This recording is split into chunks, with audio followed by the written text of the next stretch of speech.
This is Living Max Health podcast, where we're transforming world health and we're transforming your health. I'm here with a very special guest. This is Dr. Patrick Kennedy. I've known Dr. Pat for a long time now, and so we're going to be talking about what we can do to help you and what we can do to help to transform not only the healthy living in your life, but also how you age and the quality of your life. So welcome to the show. I'm so happy to have you here. And please tell us a little bit about yourself and maybe how you came to be where you are now, and what can we learn here? Okay. You want to go back to like grade school or? Yeah, give me a little bit of kind of the initial story, how you maybe talk a little bit about getting into swimming and how you ended up where you are now. Okay. All right. Well, so the short rendition, because you know the whole story pretty much, but I was about 120 pounds when I was 9. No earthly, concept or desire to be on a swim team. I'd rather be playing hockey with a lot of padding around. And my mom thought, gee, you'd be a good swimmer. So anyway, she convinced me to try out for a swim team, and I got cut. And I was very happy about that because, putting a little chubby kid in a Speedo in 1974 was not my idea of fun. But as soon as I got cut, something sparked in me. It was like, I was mad. I'd never been cut from anything before. And so that led to me asking my mom, I want to be on the team now. And she got me lessons. And anyway, long story short, I made the team the next year. And then I just got, one thing in front of the other. I started to enjoy swimming, setting goals. I didn't consciously decide, oh, wow, if adversity hits, you overcome it. I just was starting to live it. And so I started setting goals because I got cut and then I got on the team. So what could I do next? So by the time I was 12, I was the number one 12-year-old in the country for a 100-yard backstroke. And just a few years before, I was cut from the team. So I started thinking, I can do something with this. And I was watching the 1976 Olympics and watched an American, John Neighbor, win some gold medals. And I told my dad, I said, I'd like to do that, Dad. And he told me, he said, son, you can do anything you set your mind to. And I believed my dad. And as we were talking last night, I really, I know that what you believe up here, and translates into your heart and belief, and they work together, you can accomplish anything. If you're just willing to sacrifice and all that. And anyway, by the time I was 20, I did swim in the 1984 Olympics. But 11 years before then, I was cut from the team. So I think go through life as, blessed in that I've had those experiences that, as a doctor now, when patients are faced with adversity, it's, when they say, I can't, I always say, no, don't say that. Maybe you're not doing it right now, but you probably can if you want to, if you have the desire to, and if you're willing to work for it, sacrifice. It just depends on how much do you want it. And so I know I wouldn't be a doctor today if I hadn't been cut from that swim team. Were you in interaction with other kids maybe that you grew up in that when you were 9 years old or you were 12 years old that actually excelled the way that you did? Or were you kind of an outlier in terms of your ability to be able to perform? At 9, I don't think so. I think probably, just like most kids, you're more interested in picking your nose and finding a place to put it. But by the time I was 11-ish, I remember there was a couple boys, and I had the privilege of going back to the swim team that cut me a few years ago. They wanted me to come and speak at their banquet. And it was so much fun because some of the guys, it's been 30-something years, 34 years ago, or no, 40 years ago. Jeez, time flies. But so I went back and I wanted to thank two boys that were very fast swimmers. And I was this new kid on the team. And they didn't know this, but they took me under their wing, at 11. And one of the kids, I said, I want to be fast. They said, well, you want to be fast? This is what you have to do. So one of the boys said, I'm going to go first in the lane, and you try to catch me, and the fast kid was going behind me, and he said, "Don't let me catch you." And we swam like that for hours and days, weeks, and we lost track because I moved when I was 12 to a different state, different team, and I went back and gave this speech, but they were in the audience, and I thanked them. They didn't have any idea how much they impacted me. I said, "You guys at age 11, went in front of me and went behind me, and I went with them." And it was such a blessing and an honor to be able to thank them. And they didn't know at age 11 what they did for me, but it was such a model for today. Like, there are people that are going to go in front of you, and there are people behind you and encircle you, and they're going to be part of your unit.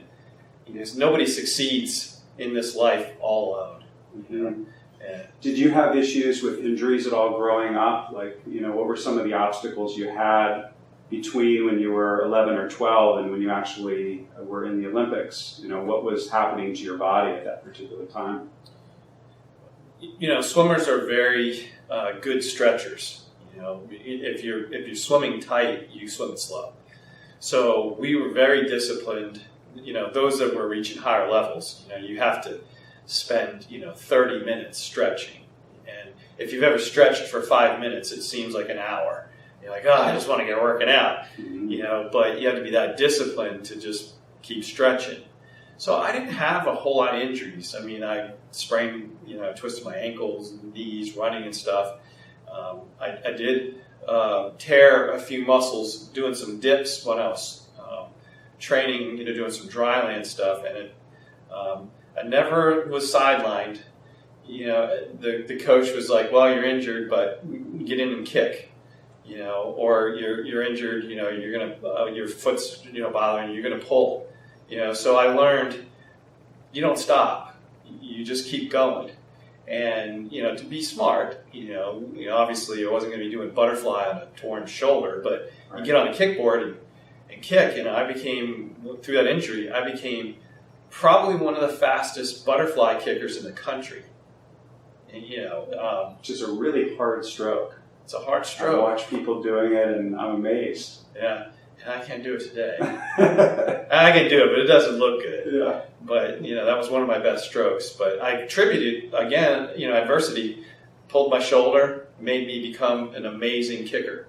So, life throws stuff at you, and it's just how you're going to deal with it. You can quit, and then you lose everything. Or you go, well, this happened for a reason, and then you turn it into something good. So, and that's good. So I'm always encouraging patients, and like we were talking at breakfast this morning, I encourage myself every day, because life doesn't, come at you like a bowl of cherries all the time. You get mud thrown at you, and how are you going to respond to it? Right. So you're growing up, you're swimming, you make the Olympic team, and what's going through your mind at that particular time? What are you learning about yourself in terms of, from a performance aspect? I think a lot of people, they try to get themselves to go exercise, or they try to get themselves committed to doing something. What was the driving force for you in your experience? Gosh, I don't know if I could just sum it up in one thing. There was multiple factors. If we're talking about what gave me success, I think, having started out in, like we were talking earlier, the human brain is wired to, do whatever it can to avoid pain, and then it'll try to go towards pleasure, So, you move away from pain and you go towards pleasure. And it's kind of, I had pain of being cut. That hurt, it was humbling. It was kind of stayed in the back of your brain and just kept driving you. Right, and even though I was breaking national records, it still was like, I don't want that ever again. I don't want to be cut. I don't want to come in second. I want to win. Winning feels good. Getting cut feels bad. So I guess that kind of stuck with me. It wasn't like I determined, here's my secret. At 9 years old, you don't know. So that's why I say I'm blessed to have been cut from the swim team, because it motivated me to go towards the the pleasure, go towards the goal. I probably wouldn't have gone towards, any of that had I not been cut. I wouldn't become a doctor if I hadn't been cut. So I think from that aspect, I don't think I ever really got over being cut. And I think it's a good thing. Even Michael Phelps, who broke all those records, he knew somebody wanted to dethrone him. And it was going to feel bad when they dethroned him, so he was motivated to, I don't want that. And then, of course, he worked hard, and he loved getting gold medals. That's great, but he worked hard at, I don't want to be dethroned. That's painful. So I think that lesson, goes a long way. What drew you towards chiropractic? Because you had kind of completed your swimming career and you were moving into the next phase in your life, and so some people may have gone in a different direction. They could have become an athletic trainer. They could have been a physical therapist. Could have been another thing. What was the thing that kind of sparked you about chiropractic? And did you have chiropractic through your swimming training, or was that something that happened later on? It did happen later on, towards the end of my swimming career. I was fortunate enough to swim with a group of really talented swimmers whose dads, a lot of them were doctors. And, I looked at that and said, I want to do that. So, again, like-minded, swimming, doctors, we were all going to kind of do this together. So, we got good grades, we encouraged each other. But I didn't have a high opinion of chiropractors at all. Some of the foulest things that came out of my mouth when patients come in and go, I don't want to offend you. I go, you can't say anything that I didn't say. Because, I was being around the medical world was chiropractors are quacks, chiropractors aren't real doctors, chiropractors will paralyze you, they'll hurt you, stay away from them. That was what I knew about chiropractic. That's it. And so, fortunate enough, I just made, this was back in 1982, I just made the U.S. national team to go over to Russia to compete against the Russians. And, at that time, the Cold War was in full-fledged, and we hated them, they hated us, and I wanted to go over there and kick some Russians' butts, And so I'm bench pressing, and I dropped the bench press and something cracked, and I couldn't turn my head. And I went to all the specialists because I had access to all that, friends, doctors, and also had national team doctors, and nobody could help me. And I'm thinking, I'm going to miss going to Russia. And everybody kept around me, there's a chiropractor up the street. And I'm like, I'm not going to one of them, And finally I was desperate. And my dad was unemployed. We had no insurance. And I was a teenager. I was 18. I had no money. So I go into this chiropractor's office and I tell him, I don't believe in you. I think what you guys do is witch doctory stuff. I'm getting ready to go to Russia. I got no money, no insurance. I can't pay you. What do you think? And this chiropractor was so nice. He said, you know what? I'm going to help you. And he said, and my payment's going to be, when you swim in Russia, I want you to send me a postcard from Russia. And to this day, in his office, he still has that postcard hanging up. And, from Russia, from me. And, I walked in there in incredible pain.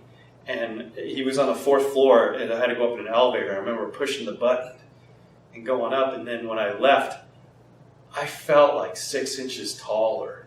Like, I was like, the elevator shrunk. I mean, I felt, and it was like... It makes me want to sit up a little. I felt like amazing. I was like, oh my gosh, there's something to this.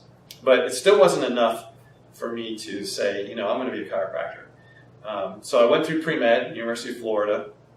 All my swimming stuff was coming to an end. And I took an independent study in the hospital. Got accepted to University of Florida Med School. And so I was, going to be starting in there. So I was working in it was a very sad wing of the hospital. It was children who were terminally, ill with cancer, but they were having certain operations. And I was going into the room before the operation and talking to the kids and the parents. and writing things up for whatever class I was taking. And this doctor, in the middle of this mother crying to me on the couch, she was sobbing about her child. And the doctor walked in and pushed me, like literally pushed me out of the way. And I was, wow, he didn't see what was going on. So I tried to interrupt him and say, she was telling about her child, and he pushed me further out of the way. And I went out in the hallway and I was like, what is wrong with that guy? And the nurse was like, oh, he's arrogant. He's really cold. Don't let it bother you. And I'm like, that's horrible. And I said, what was he like when he started here? And she said to me, oh, he was so much fun. He was really kind of like you. And I went, is that what's going to happen to me? And she said, yeah, honey, a lot of them get that way. And I was like, I'm going to be a chiropractor. Because every chiropractor I had met at that point was happy.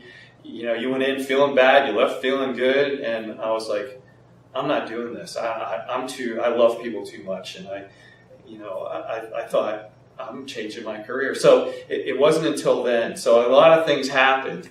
And I think it's made me the doctor I am today.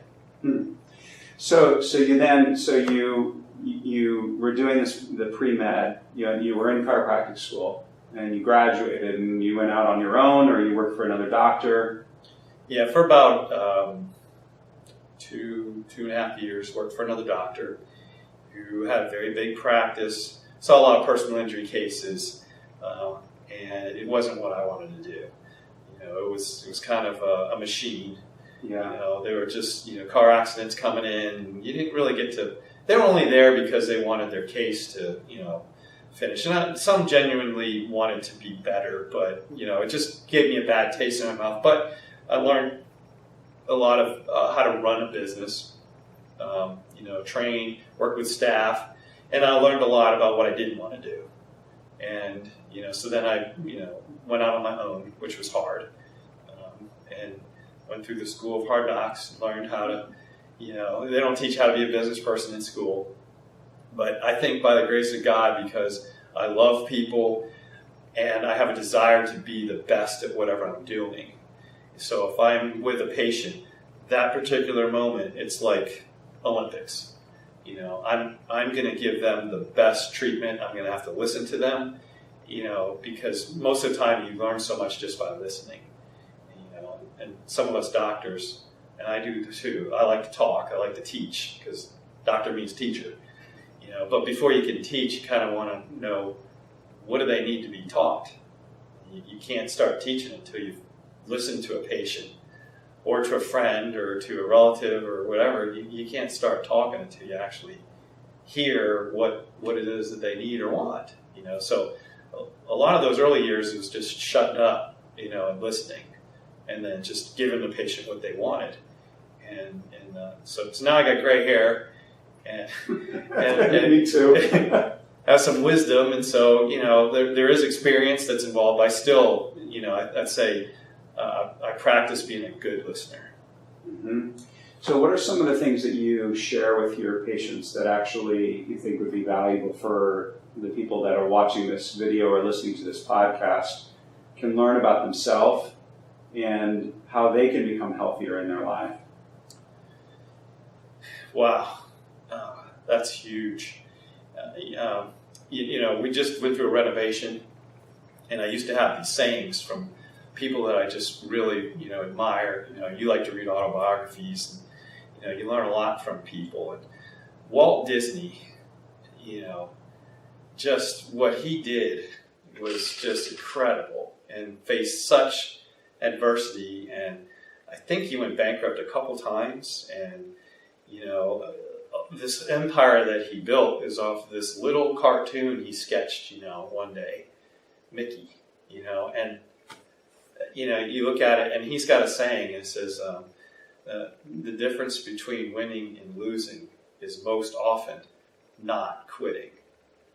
And I have a big picture of Walt with Mickey that's getting ready to go into my office, and we're going to put that saying right alongside it. So when I'm encouraging patients, they see that, and it's like, the difference between winning in this healthcare thing or losing in the healthcare thing is most often not quitting. Don't quit. Don't ever quit. And didn't Winston Churchill say that? One of his never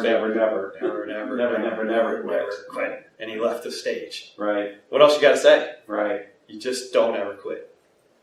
So I think that's all really great. And I remember hearing an interview about, I think it was Groucho Marx, and they would say about Groucho Marx that he didn't want to be a part of any organization that wouldn't have him. He knew that they wouldn't have him. He wanted it even more. Yeah. So from a practical standpoint, or everybody has to go to sleep. They have to wake up in the morning. They get dressed, and in the course of their day, I feel like people are either moving themselves towards healthier life, healthier aging, healthier living, or they're deteriorating and they're going in the opposite direction. And so what can we say here today that can actually help people to move their lives and their health and the quality of their life forward? You're asking some powerful, deep questions, that we could probably spend a few days talking about that one. Last night when we were just sitting around, just cutting up and just pondering all these things, we talked about sheep. And sheep are dumb, like really dumb. And, a lot of references in the Bible talk about how we're sheep. And it's not a nice thing to think about, that we're sheep. And so I think when we're in our subconscious program mode, we're just going through, like you say, kind of zombie, just doing our thing. I think most of us just do that. And we're kind of lulled into, like the sheep know, well, every time at 2 o'clock in the afternoon, that's when we get fed. We start seeing the shepherd come up and we go, oh, it's time to eat, instead of trying to find some food on our own, taking responsibility. We line up and, we're like a more welfare kind of state. It's like, when do I get this? When do I get that? And I think when people wake up, and usually it takes tragedy, I had a heart attack, or faced cancer, or, diabetes and lost a foot. They kind of wake up from being a dumb sheep and go, I got to do something different, And then all of a sudden they're awake. And I think that's the biggest thing is to just admit, I've just been going with the tide. I've been going with everybody else is marching this way. Well, that must be the way to go. Instead of like looking at the people who, like Winston Churchill, like, Thomas Edison, Henry Ford, all these people, Tony Robbins, Napoleon Hill, these great thinkers, people who are just like, we're going to do something different. I mean, and I think, when you get snapped out of that just, I call it the standard American death march. You snap out of it and go, there's got to be a different way, Just because I'm, 60 years old doesn't mean I'm supposed to bend over now. And just because I'm 60 years old doesn't mean, I can't go to the bathroom like that. Or I have to wake up 3 times a night and go to the bathroom. Or just, I only sleep 3 hours. I have indigestion. I got constipation. That's just normal. My teeth fall out. I get sick all the time. My granddad and great-granddad, they ended up in a nursing home, so that's probably what's going to happen to me. All my relatives have Alzheimer's, and arthritis. That's just normal. It's baloney. It's bull. I've got 83-year-olds. I got a 96-year-old who still rides horses. You're in practice, I mean? Yeah. And you go, whoa, what's up with that? Right. But those people are willing to step outside, and it's not for everybody, because it is a little scary, because it's easier to kind of go with the flow, stay in the little herd of sheep, but when you step out, you're now kind of vulnerable, and wolves can attack you, but now there's a whole world out there, and I believe that people can be healthy and productive and keep their smarts and still contribute, well into their elder years. And I think that, our society has gotten to the place where it's like we don't respect little kids and we don't respect elders, except when you become an elder, you're like, hey, where's my respect? And you're like, no one's going to listen to you now. You're old. You should die and just leave the world to us who can run it. Except the older folks are the ones who, went to war and they saw their friends, get killed, and they fought for country, and they were aligned themselves with something bigger than themselves. And it's a beautiful thing. And they have so much to share with us if we just ask them. And little kids are amazing. I learned so much when they come in the office. It's like, they find something. Look how exciting that is. We look at it and go, well, that's just a crayon, kid. What's wrong with you? Go, yeah, but it's blue. Right. Have you seen a blue crayon before? And they go on the wall with it, and you go on the wall, right? And you go, you're not supposed to do that. It's like, hey, that's really cool. Maybe we'll paint that wall blue. We can learn so much from the little kids, and we can learn so much from the elders. But so we've lost that, and so I try to stay excited and learn something every single day, and don't be lulled into just to being a sheep. One day, I'm going to be in a nursing home. One day, I'm not going to know my name, because that's what's happened to all my relatives. And it might happen to me, but I'm doing everything possible, go in the other direction. I don't drink like they used to. I don't smoke like they did. I try to exercise, eat right, take my vitamins, and most of all, try to think positive every day.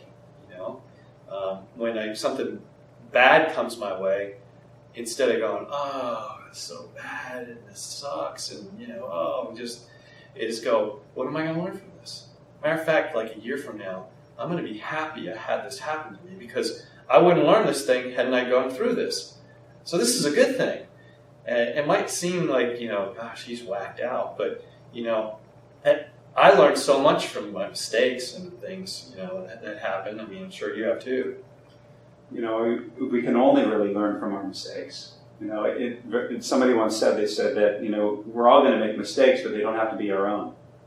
And so one of the reasons why I read so much and I learn so much is because sometimes we get in this idea that, we're going to have mistakes and then we're going to learn from them. And in the modern society, we actually have access to resources that, at least when I was growing up, when you were growing up, we didn't have these things. And so with, now we have a question and we ask Google, right? And ask Google what the answer is. Well, whether it's helping us to exercise better, or what are they saying about sleep and the importance of sleep and the effect on our hormones and the effect on our biochemistry internally. One of the things that I, kind of going back to what you were saying about kids before, that one of the things that I see as a possible future or something that is really important to me is to teach kids how to take care of their body from a very young age. And I feel like a lot of us are kind of swept up into our lives, and we're not really taught how to take care of ourselves. There's no instruction manual. It's almost like being a parent, right? There's no instruction manual. Or marriage, right? You just wing it and you figure it out. Well, I believe that with health and with aging, there are rules, there are guidelines, there are principles that we can follow to actually improve the quality of our lives. And so with kids, certainly one of the things that I talk about is about posture, in terms of sitting up. And, these kids, they're in, really, lousy desks, and they're slouching over, and they're now looking down at their phones. And, what do you see as, what can we do about that? I'll sound like a broken record. We got to get people and the children to wake up. That we're just running subconscious programs and not becoming conscious enough, like living in the moment. And, you steal quotes from people, I do all the time too, and I don't know who said this, but youth hides a multitude of sins. And it's so true. You can eat Twinkies and Doritos, go to bed, get up the next morning and do it again. But when you do that when you're 50, you're like, ugh, I feel terrible. My throat's sore now, my joints are swollen. So it hides a multitude of sins when you're younger, but it catches up with you. So I like what you're saying, that you teach the kids how to have posture now. Because when they're 60, they're going to be like trying to regain their posture. It's really hard. It's really hard. Yeah. So developing those habits early. And I think we're swimming upstream against this because, it's not a real popular message. Youth don't want to hear it because I'm fine. I stayed up, 3 days in a row. I'm okay. I don't know what's wrong with you. Like, okay, you can do it now, kid, but you don't know that you just dumped a whole bunch of cortisol in your system. Your adrenal glands just got whacked out. Your lining of your stomach is not producing the digestive enzymes that you should be doing. So you're not absorbing the proper nutrients. So you just didn't build better bones. Now all of a sudden your bones are becoming weaker. Your muscle contractions aren't as good. Your thought processes are down. So now your hormone system's off. And they're like, well, I don't feel it. Like, okay. You will. You will feel it. And, treating dentists has been fun over the years, because I like to ask questions. Like, why do I have to come in every 6 months for a checkup? And they said, do you know that a cavity doesn't hurt for 6 months? And I went, oh. So they can find a cavity in your tooth before it hurts, and then you can do a little scrape and seal versus when it hurts, now it's gotten in there deep and they got a drill, and now the tooth is forever compromised. They put a filling in there, and eventually when you get older, it's going to crack. But if you catch it when you're young enough, so going in before it hurts, you can save your tooth. We should be seeing children before they've got bad posture. We need to see the children before it starts to hurt, before they have a sprained ankle out on the basketball court. Well, they sprained it because they're uneven, and now they're putting an unnecessary amount of weight on their right foot, and so they go to pivot, and the right foot sprains, and they go, well, it's just because of that. No, they were, a hand grenade waiting for somebody to pull the pin. The pin got pulled, and it's like, oh, it's just a sprain. No, they were out of balance before the sprain, and now it just knocked them out of their season of playing sports. We should be seeing the kids from birth right away as their spines are growing, checking their joint. And I just say spines. I mean, chiropractors, we work on every joint. We work on the toes, on the ankles, the knees, the hips, the shoulders, the back of the skull. All the bones in the skull actually move. So the jaw. The number one disability in the country is lower back pain. You know what number 2 is? I think respiratory issues is what I heard. Musculoskeletal. But just musculoskeletal is back pain. Okay. The number 2 musculoskeletal disability. Yes. TMJ dysfunction. Interesting. And when you sprain an ankle, you're going to walk on that ankle funny, which is going to drop the knee, rotate it in, pelvis adjusts to that, spine starts to tilt, or your brain goes, well, I don't want to walk around tilted. So now the shoulders tilt. So now the torquing gets out here, and now the jaw goes off, all from a sprained ankle.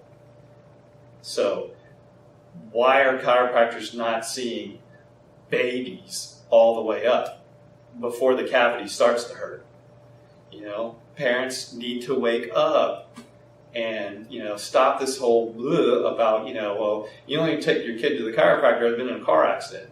No. Well, and little kids don't have pain, right? Very rarely. I'm okay, a kid falls down on the sidewalk and they skin their knee and, right. Okay, it's going to be okay, and we cover it up with a Band-Aid or whatever the case is. But the fact is that, it may be many years. The first time I ever had real pain in my life, I was in my mid-30s. I think I was 36. And I was doing triathlons at that particular time, and without getting into too much detail, I was nutritionally deficient. I was not actually fueling my body well, and so my joints had become a little bit loose and lax, and they became weak, and I kept injuring myself. And so I think that in the course of our lives, we do things and we don't realize there's unintended consequences to those things. But like even the habits when we grow up, like I grew up like anybody else. I went to fast food restaurants. I was asthmatic kid, and I had seasonal allergies, and I was on inhalers, and getting shots of adrenaline in the middle of the night because I couldn't breathe. And this is a common story for kids, and I'm finding even an increase in the incidence of allergic reactions, whether it's to the environment, it's to food, it's to sensitivities, to light, to sound. There's all sorts of things happening in our society. But you had shared something with me about fast food, that you had gone, I think, to McDonald's, what it was like 15 years ago. It's going to be 15 years this January. Maybe share that story about that. I actually brought it with me. This has traveled, I don't know if the camera can actually see this. I think it can from here? Yeah, it can. We can zoom in on it. Okay. So, 2004, and on the bottom of the container, I've got it circled when I do my PowerPoint nutrition class. I show people it actually says, it typed in letter 2004. So, this burger, is going to be, it's 2 months shy of 15 years old. And the bun is starting to fall apart, but there's not a drop of mold. Nothing on this. This looks like you could eat it today, except don't do it. If you smell it, it's rancid. But the first month that I got this, I put it on my garage floor. Just set it on the floor, and also the French fries. The package is not going to make it much longer, but these. And I don't want to pick on poor McDonald's, but I think McDonald's deserves to be picked on a little bit. But and because of swimming, they actually sponsored me to go to Russia, so I've got McDonald's did. I've got USA swim jackets with McDonald's emblems on them, and here I am, trashing them because they do a lot of good stuff in the world, but they also do. This is not food. Okay, they call it fast food, but it's wrong. It's fast junk, fast, bad health, fast disease. That's what it is. Highly processed, highly something. Yeah. If ants won't eat this, in my garage, I've left it on my picnic table, waiting for something to land on it and take it. They won't. And so I've never done anything to it except expose it to the elements. And so if I put this in my body, what is it doing to me? And you and I talked in great detail last night about stress. National Institute of Health, NIH, says 90% of all illness can be attributed to stress. So this is stressful. And our body goes, I'm already living in a stressful world. I mean, just turn the TV on, politics, religion, economy, and, all the diseases that are facing us, and the addictions, the opioid crisis, and now I'm putting this in my stomach to try to nourish my body, and it's stressing me out. So what you're doing with this podcast is amazing. I hope that people are watching this and they're going to wake up and just go, well, I'll get to it. Well, I'll get to it. Today's the day to get to it. Mm-hmm. Take responsibility and start every time. This is your one and only body. People who are 96 years old still riding horses and fly fishing and being able to drive and have intelligent conversations, no memory issues. They're, have great posture. They exercise. They sleep good. They make sure they don't get constipated. They're eating, fruits and vegetables, drinking water, and sure, they'll have a glass of wine once in a while. Sure, they'll have a cupcake once in a while, but they're not doing it every day. Those are not rewards, but those are celebrations. Have fun, But you're not going to mix it up and go, well, you know what? They put milk in this cupcake. It's got calcium, and people rationalize like crazy, no, that's bad for you. Enjoy it, have fun, but tomorrow get out of bed, work out, and eat healthy again. Don't just lull yourself in and just go, well, I didn't die. I had that cupcake and I didn't get cancer today.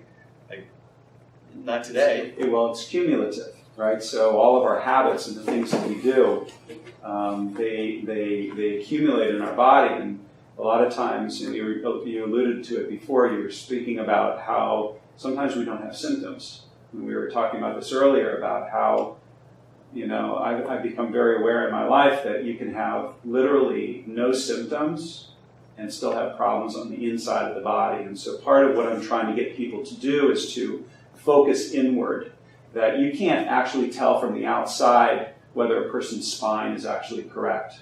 You actually need to get an x-ray on the inside of the body to be able to see what's going on. Just in the same way that if I get, if we send somebody out for blood work or urinalysis, you get a picture into what's going on the inside of the body. But the way that things are being evaluated are not getting people healthier. And what I'm seeing, at least in my own practice, is that, beginning to be able to maybe look at the scenario differently. Like if I looked at it versus, you have, first of all, you could have 10 different chiropractors looking at an x-ray and they're going to see it differently. But there are certain principles that are important, like you said before, which is the kid sprains his ankle and his hips are not all level. And one of the things that I talk about a lot is about this thing we call gravity, right? We have this force on our body all the time, and yet we're not really taking it seriously. That's what I see. There's people, I work in an office park, and there's 6,500 people that work there, and they sit all day long. And the science is saying that sitting is the new smoking. Yeah. And we've got to do something about this, because it's starting when kids are little. They're not sitting up. They're not paying attention to their posture. They're sitting in lousy desks and chairs. And then they get into middle school, high school, and college, and work, and it just continues on. And so there's some gaps in understanding between, first of all, we didn't learn it to begin with. We need to start to help people understand how to live healthier in their life, and that the things that actually happened to them 10, 20, 30 years ago is going to show up now. And that with our health, it's like a bag, and we carry it with us. And we carry our injuries, and we carry other things with us, so that we show up 30 years later, and this shoulder that I injured when I was 15 years old still gives me some trouble. Yeah. And another quote that I'll steal from somebody, the brain and the nervous system keeps a perfect scorecard of every single banana peel you've slipped on. When you're a kid, again, youth hides a multitude of sins. You slip on that banana peel, and then a day or two goes by, you shook it off, but you didn't shake it off. Something was left out of kilter, and it shows up when you're 40 years old, and you go, well, that feels similar to when I slipped on that banana peel when I was 12. I'm 48 now. I didn't do anything. It never got corrected. And I think, while you're talking, something popped in my head about, waking up again, taking responsibility. I mean, we learn most stuff from our parents, as we're kids, growing up. That's our thing. They're our authority, they're our adults. We watch them. And what do parents do? And it's so, I think, benign that we just kind of go, well, that's what we're supposed to do. Parents sacrifice everything for their kids, don't they? If you were to tell a parent not to sacrifice for your kids, you'd go, well, that's not a good thing to do. Parents sacrifice for their kids. So what happens is, do kids see their parents, their health improving every year? Do they see their parents taking care of themselves? To the point where, you go, well, I want to be just like my mom and dad, and emulate them and their health. Most Americans, when they're taking care of their kids, they start to gain weight. They start taking sugar pills. They start taking blood pressure pills because their blood pressure goes up because of all the things they're ignoring because they're sacrificing taking care of kids. And then, so their kids learn that, and what do they do when they become parents? they don't take care of themselves because they're too busy taking care of their kids, right? So I have a poster here that we share when I'm doing classes, and this kind of depicts it. It's like you want to be around for your kids when you're on an airplane and the oxygen gets cut off and you can't breathe. If you take care of your kid first, you're passed out on the ground and you're taking care of nobody. And your poor kid has its mask on and is crying. He's like, what happened to my dad? Where's my mom? Right? So this says, take care of yourself first so you'll be around to take care of these guys. Put the mask on yourself first. It sounds selfish, but it's not. If you love your kids, if you love your family, you better eat right. You better take your supplements. You better be in control of thinking properly. Get your proper sleep. Drink fluids. Hang around other positive, like-minded people. Go after the world and make a difference. You need to do that so your kids can see you do that. And then they're going to want to be like that. But if they see you, well, mom and dad used to have a bunch of friends, but they don't do anything anymore because they're so busy just taking care of us. So they don't hang around fun people anymore. They don't seem to do anything anymore, and they gain weight. So what do? They don't feel good, so they turn the football game on, they get out the beer, and they get out the stuff, and they think that's fun. And then they end up with diabetes and cancer and, respiratory problems and poor posture because they're sitting and watching the games. And it's going, well, that was fun. We lived our whole life working our buns off, taking care of our kids so we can watch the football game on the weekend. Wow. Right? Instead of, my kids get excited because of 3 weeks out of the year, I go over to India and I go into the Himalaya mountains where people have never even seen white people. And we go and... What do they say? they look at you and they touch you. And some of them are afraid of you. And it's great because they don't know what a chiropractor is. But, somebody eventually with interpreters and stuff, someone's got a, they can't turn their head and they come on over and you put your hand on them. And then you do a treatment and they turn and it's incredible. They'll bend over, they'll hold your hands and kiss your hands and say, thank you, because they've had this for 12 years. And just with doing that and loving them on it, if I wasn't a success at home, I couldn't go for 3 weeks and do this. So, I'm not sitting here working really hard so I can buy a new car or, go to a football game. I work hard because I want to go into the world and make a difference.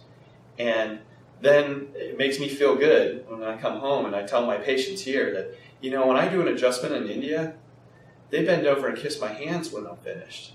How come you don't do that? They chuckle. It's funny. But, it's they can't do anything. They don't have any money. But they show you honor and respect. Here they pay money for it. And that's good. But, making a difference in the world is so much better than just, trying to, get the really big screen TV so you can watch the football game, drink beer, and have nachos.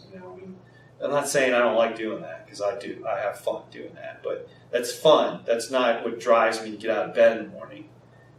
Driving me to get out of bed in the morning is to, make enough money so I can, close the office for a few weeks and go to India or go somewhere and, help, girls who have been raped over there and thrown out into the streets and help them buy a sewing machine for $75.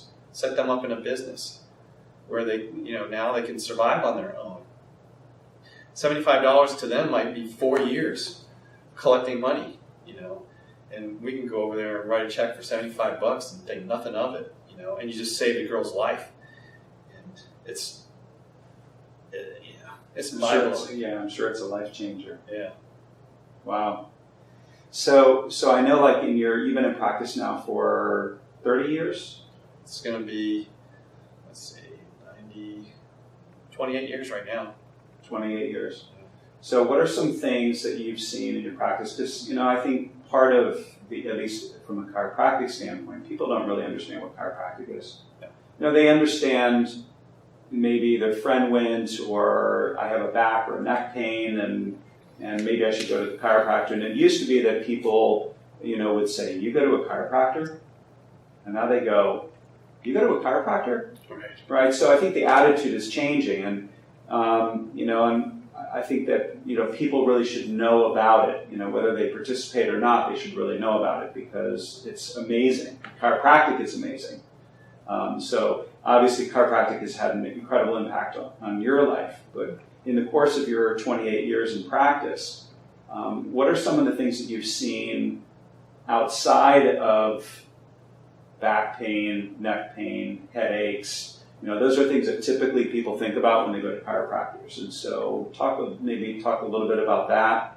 And then I know you brought a couple of pictures of some before and after issues with patients that maybe you'll share that as well. Okay. Well, yeah, starting out, when I started out in chiropractic, I had such a great response. I was in pain. I left feeling amazing. And so, I attributed, you feel bad going in and you leave the chiropractor and you feel good coming out, so it must be a pain management type of thing. And however, chiropractors are wonderful at that. There's no side effects to it. You're not having to worry about ruining your liver or your kidneys and, messing up your brain function with some poison in your system. So it's a natural, pain relieving treatment. But like I'm preaching to the choir, it does so much more than that. And, so I think over the years, I think the public has been exposed more and more to chiropractic, that people go in for a migraine headache, but they say, when that went away and my neck was moving better, I eat pasta and tomato sauce and I don't get indigestion anymore. Is that weird? And you go, no, because those same nerves innervate your stomach. And now, your digestive system, because your neck is moving better, you don't have that headache anymore. And, your shoulder's moving better, but your digestive system's working better. So stay in chiropractic care for health, not just, I got a boo-boo. So when I go around the country, and I've been fortunate enough now that I've got a lot of gray hair, that I've been invited to state conventions and to be able to be a speaker to talk about the effects of stress on the brain. And, when that happens, it affects the hormone system, digestive system, cardiovascular system, immune system. And so doctors sign up for this 12-hour class. And I always go in there and right away, of course, they're all chiropractors. And I ask them, I go, okay, so, pretend I'm a non-chiropractor. So what is chiropractic care? And the room goes deadly silent. Because they don't know what to say, And then eventually someone will say, we adjust the spine and help with pain. Okay, that's true. We do that. Anything else? We restore health. Like, how do you do that? So I pick on them a little bit. But I'm like, you know what? If you chiropractors don't know what the heck you're doing, how can you explain in a very clear explanation to the public what you do? Because they don't know. If you don't know, they surely don't know. So, and I was 2 days ago, I was on TV locally, and the person interviewing asked me, so what do chiropractors do? And so I spun it right back around to her, and I said, have you ever been to a chiropractor? She goes, oh yeah. What'd they do? She says, well, they, this, and it cracked, and I felt better. And I'm like, that's pretty much what everybody thinks. And I said, would you be surprised that chiropractors are nervous system specialists, where we remove interference to the brain and nervous system? And she goes, wow, I didn't know that. That's what we do. We remove interference to the brain. And we do use adjustments to do that. And that takes a lot to explain, but it would be kind of like going to a surgeon and saying, okay, surgeon, like my best friend's a liver surgeon, and say, okay, Dr. Mark, what does a liver surgeon specialize in? Well, I specialize in scalpel. And that's what chiropractors do. I specialize in adjustments. That's the scalpel. That's not what you do. That's your tool. And so the public, it sounds ridiculous when you say, oh, you're a surgeon, so you specialize in scalpel, sir. Is that what you do? You just scalpel. Like, no. He might go in there and make adjustments to the bile duct and, tie off this and, whatever he does, increase the circulation to the liver, or he might have to remove part of the liver. But that's what he does. He's a liver surgeon. He's not a scalpel expert. We're not an adjustment expert. We remove interference to the brain. It's probably the most viable and most awesome and huge responsibility as a doctor that's totally overlooked.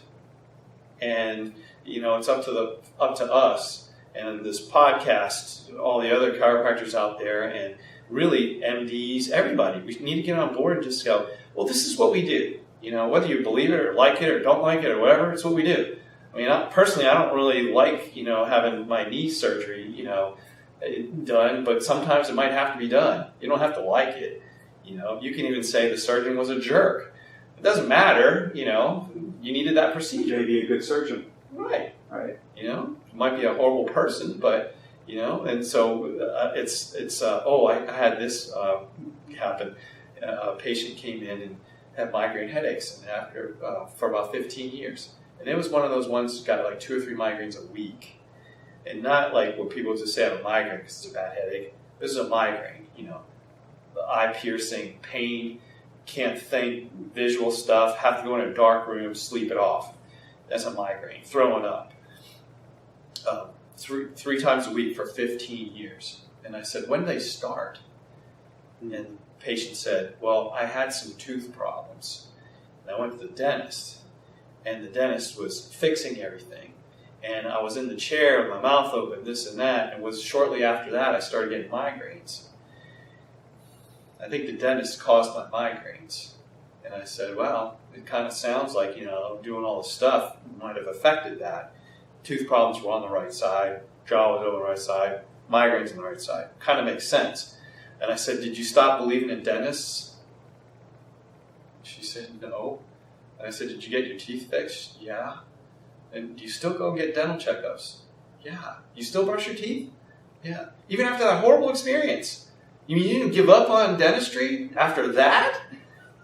And just go, I don't believe in them? I'll never go to another dentist ever again. She goes, no. She goes, I did go to a different dentist. And I said, why don't people do that with chiropractors? You hear it all the time. I went one time, it made me worse. So I'm done with that. Okay, well then don't ever go back to your hairstylist who goofed up on your hair. A mechanic who goofs up on your oil change, you break something. Give up on them too. Take that attitude. I went to the gym one time and I didn't get in shape. I'm done with that. It's so crazy how people, for some reason, think that, that one chiropractor didn't solve all my world problems in one visit or made me sore or whatever. Chiropractic is horrible. No, you went to a bad chiropractor. Or maybe they were a good chiropractor and your body responded horribly because, you're a couch potato and you didn't take good care of yourself. I don't know. But the fact is that you don't just give up. Go back to Walt Disney. Never give up. Never quit. But you asked me about the picture. I'll tell you the story. And I should cover it up so you don't see the whole story at one time. But, I'm sure you'd be able to zoom in on this. Yeah. So, this lady here showed up with back pains, migraine headaches, neck pain. Miserable. She was one of those patients that, when they come in and start talking to you, you go, so what are you here for? Well, you're the doctor I found out. And I go, okay, you're going to be one of those, So how long has this been going on? Does that really matter? I have it today.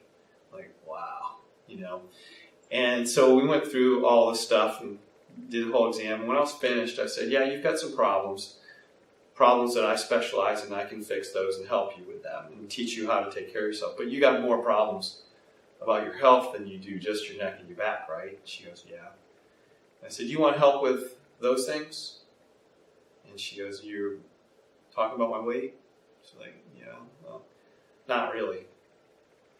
I said, "Why?" She goes, "Well, I lose weight and I gain weight and go up and down." And I said, "Well, if we can help, would you be interested?" She goes, "Well, if you can help, I'd be interested."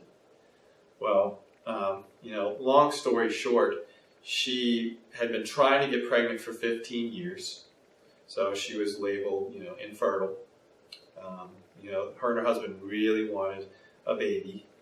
And, when a woman is stressed, you're not going to get pregnant. The brain, when it senses stress, it's going to go into survival mode. And so cholesterol goes up. Heart, rate goes up, blood pressure goes up, immune system goes down, reproduction goes down, digestion goes down. So that's what stress does. So I'm looking at her going, she's stressed. And we do a brain analysis where we analyze real-time brainwave activity. We could see stress patterns. And we basically say, we can help with those. What is the technology that you use to scan your brain? We've gotten some newer technology, but what we're using now is an alpha technology. It's technology out of Russia, and it's a very complicated system, but it's fascinating. It literally takes the electromagnetic frequencies from the brain to the heart, basically like an EKG, and it separates the electrical impulses so you can see the delta waves, beta waves, the alpha waves, the SMR waves, all the different brain waves, and you can see, all those different brain waves do different things. Some of them are help to produce good sleep. Some produce digestion. Some produce get up and go. With people who are gaining weight or having trouble, their get up and go is gone, and their sleep mode is on all the time. So they're going to gain weight all the time. It makes it really difficult because I'm exercising, I'm doing this, I'm doing that, I'm not budging the scale at all. It's because their brain's saying, no, you're not gonna lose weight because I'm in survival mode. There's stress going on. No pregnancy, you're going to be sick all the time, and your blood pressure is going to go up. That's what stress does. So what happened with her here? Well, and you can see the process. She was almost 300 pounds here and down to about 140. Wow. And, this picture was taken about 6 years ago. What was the time frame between This is about a year. Okay. So a little over 100 pounds in a year. Very hard work. A lot of crying, a lot of laughing, a lot of redirecting. But it was her goal.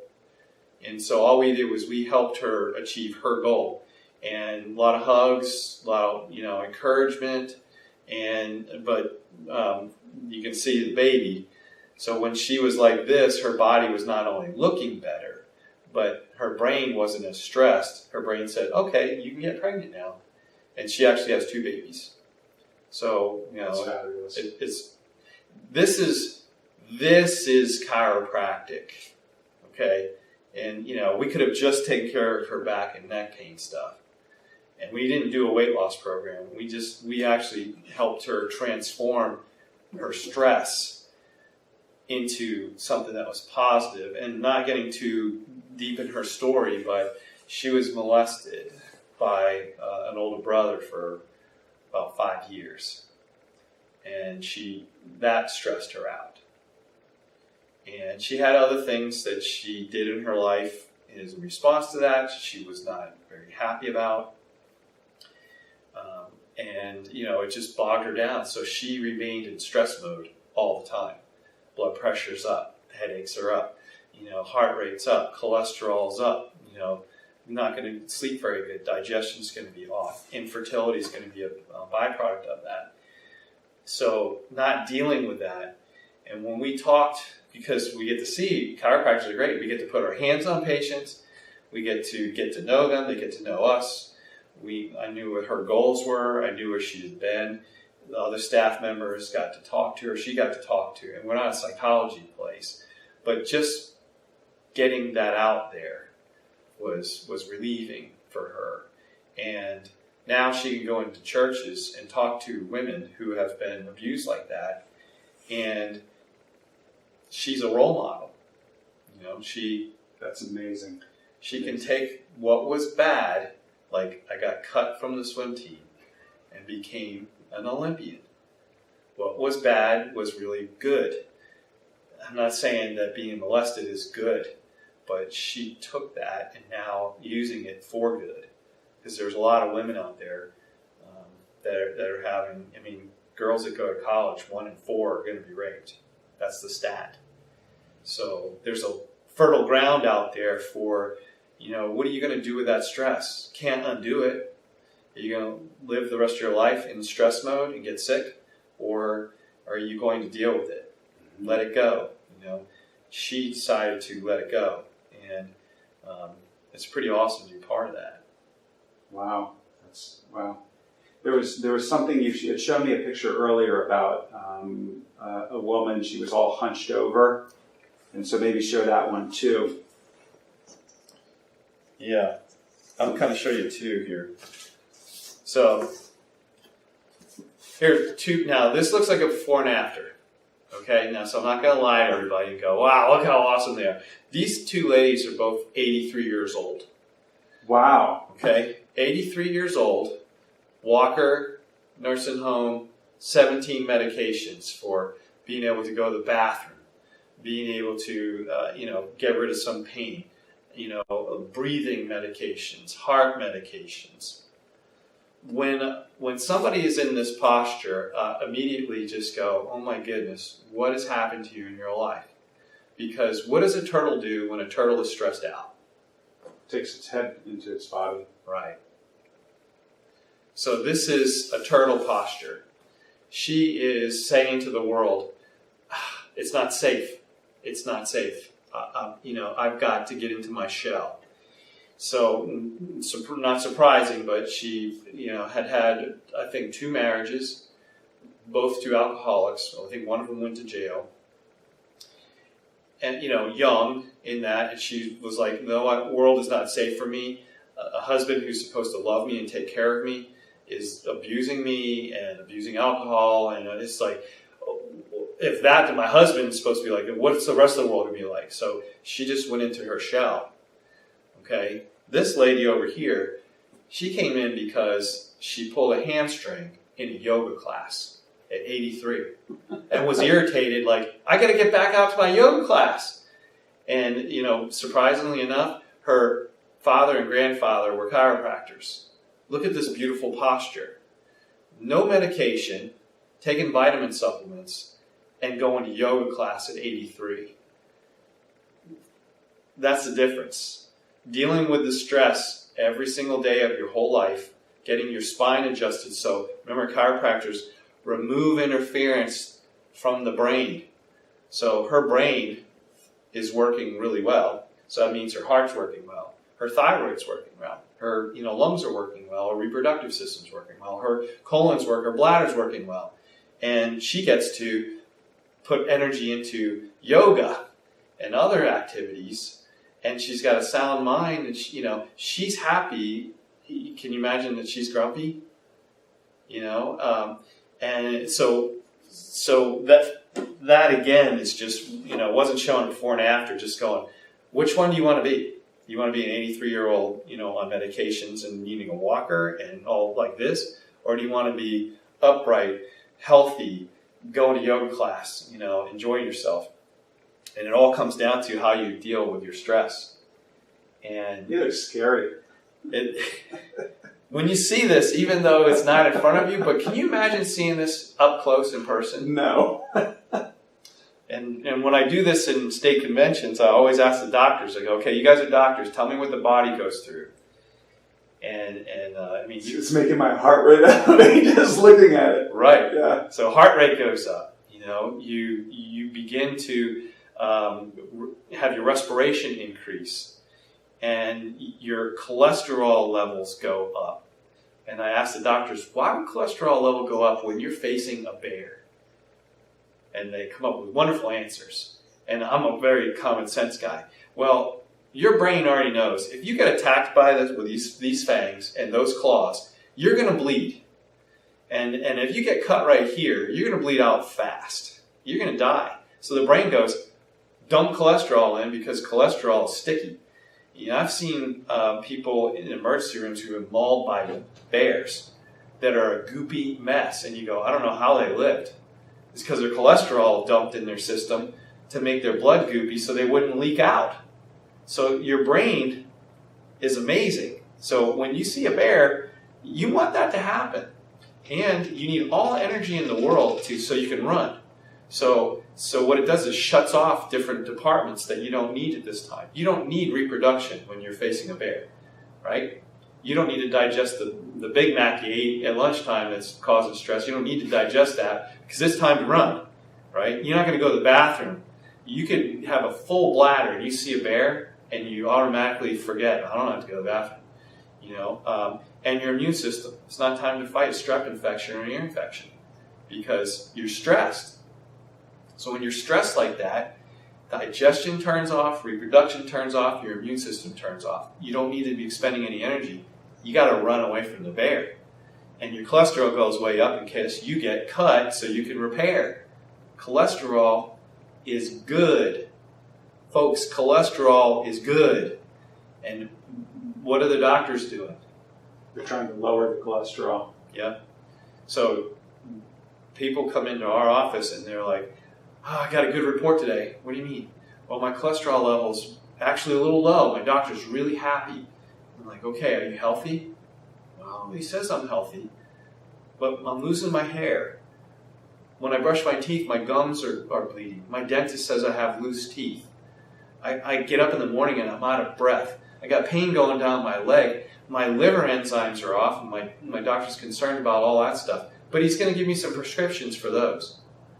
And you go, the problem is that we artificially lowered cholesterol and we didn't get rid of the stress.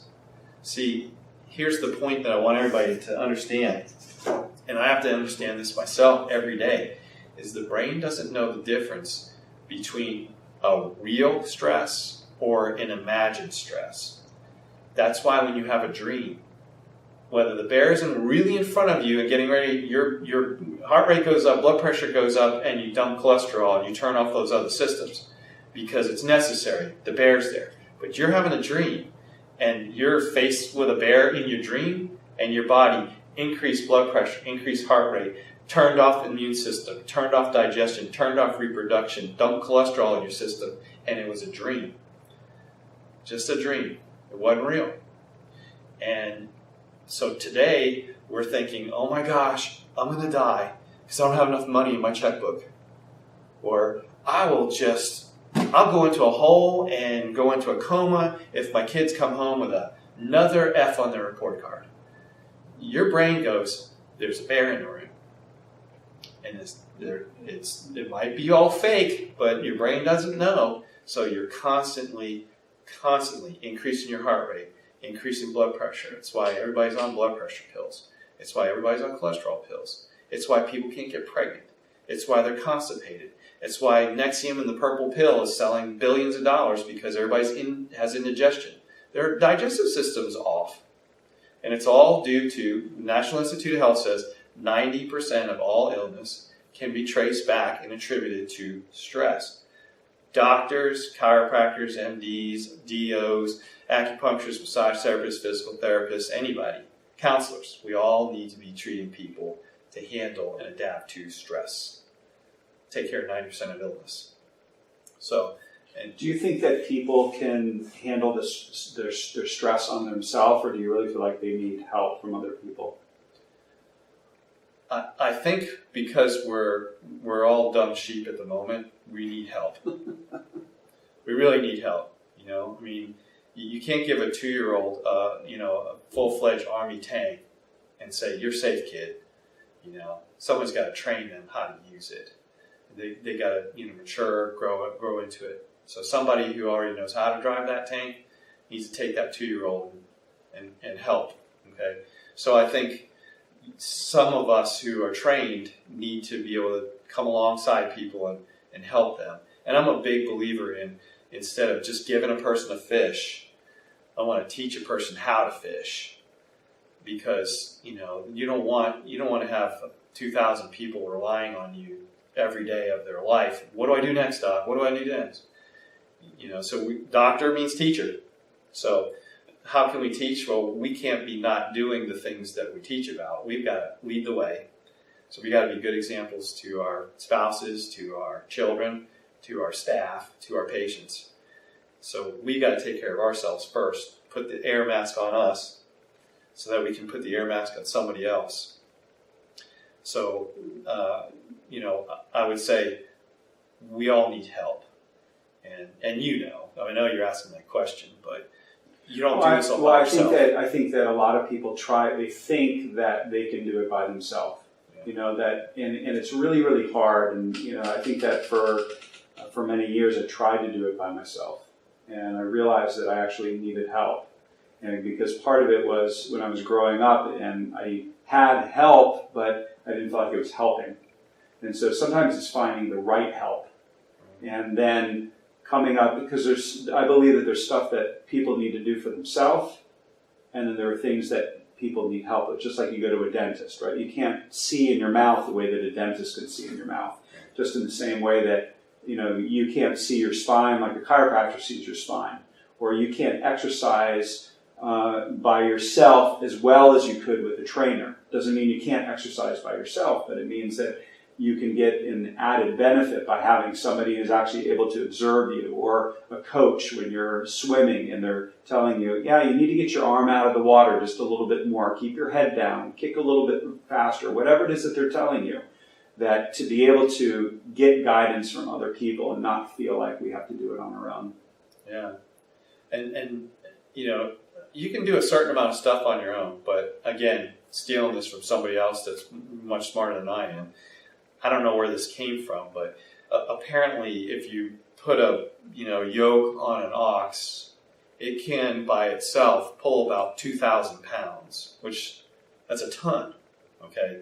And not making fun of that, that's a literal ton, right? One ox, pretty good. But now you yoke 2 ox together, and you would think 2,000 plus 2,000 is 4,000, right? So 2 ox together could pull 4,000 pounds or 2 tons. But it doesn't work that way. It's somewhere between 8,000 and 11,000 pounds. Wow. So you take 2 together, and if they can pull 8,000, when it's double, and yet that doesn't add up math-wise. So, and if it's actually 11,000 pounds, you go, that's absurd. But that's what happens when you partner up with a good doctor and good friends and good family. You think that you can go this distance, but you actually can go that distance. So, it's not only necessary, it's practical, and it's just how it works. Math in the realm of energy, it's not like 2 plus 2 equals 4. It's like 2 plus 2 equals a billion. It becomes limitless possibilities. And it makes it more fun. I mean, I wouldn't have been able to make the Olympic team if I just trained by myself with my coach. I've been a good swimmer. But, the guys challenged me, and I did so many more things that I didn't think I could do. After going out a workout and going home and going, I can't believe I just did that workout. It's absurd. Never done that before. But my teammates helped me do that. They challenged me. We all made each other better than we thought we were going to be. And I had the privilege of, we were freshmen at the University of Florida. There was about 9 of us, and we thought, hey, well, we can win NCAAs.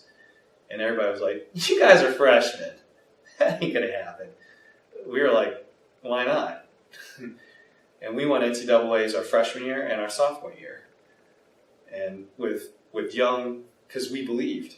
And we weren't going to take no for an answer.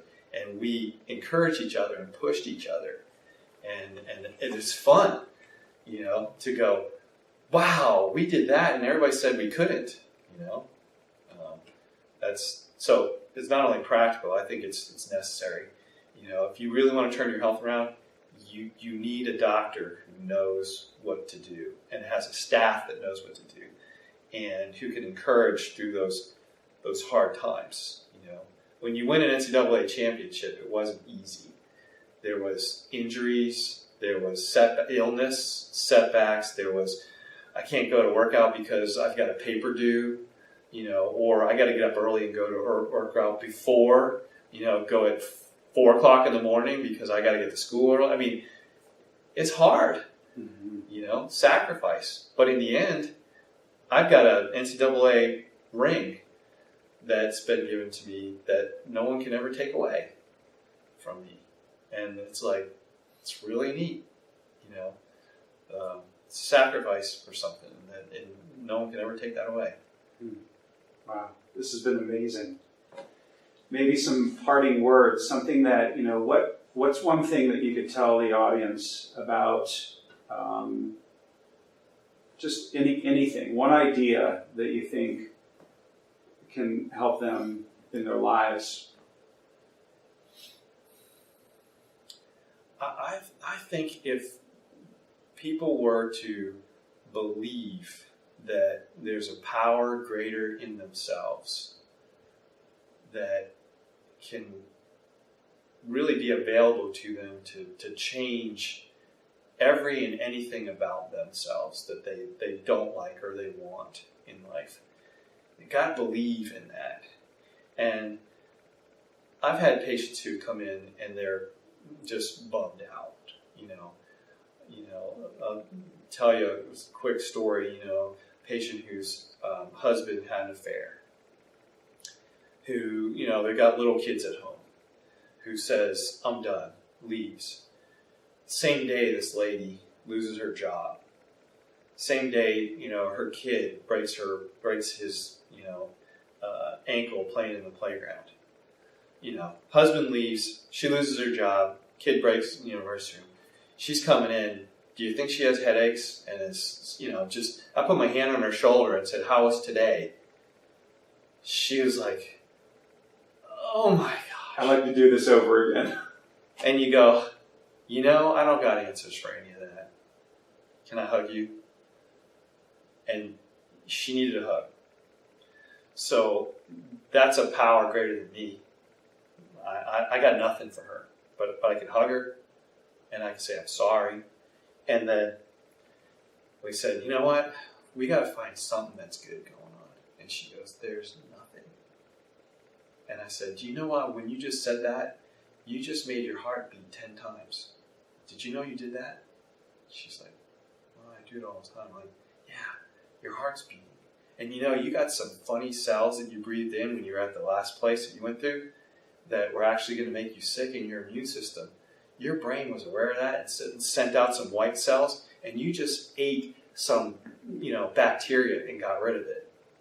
And you just detoxified your system just a little bit more. You're doing all these unbelievable miracles right now while you're sitting here.